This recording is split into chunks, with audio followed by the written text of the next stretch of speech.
Šią iškilmingą akimirką Vilniaus miesto civilinės metrikacijos skyriuje bus registruojama Gedimino Staknevičiaus ir Eglės Šulčiūtės santuoka.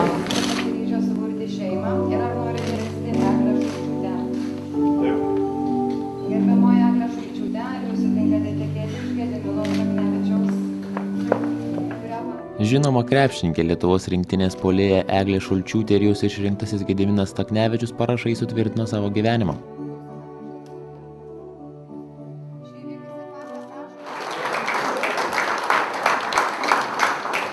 Eglė Šulčiūtė šie metai ypatingi. Perspektyvi 22 metų krepšininkė ne tik ištekėjo, bet ir pradėjo legionierės karjerą.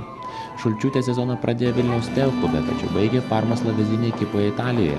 Kalbėta, kad Šulčiūtė iš TEV komandos neva pasitraukė dėl nesutarimų su tuomečiu treneriu Algirdu Paulausku.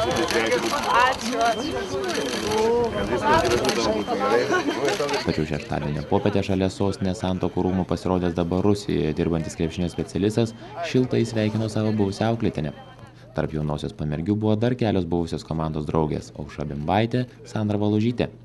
Stasys Vaitonis, L rytas LT.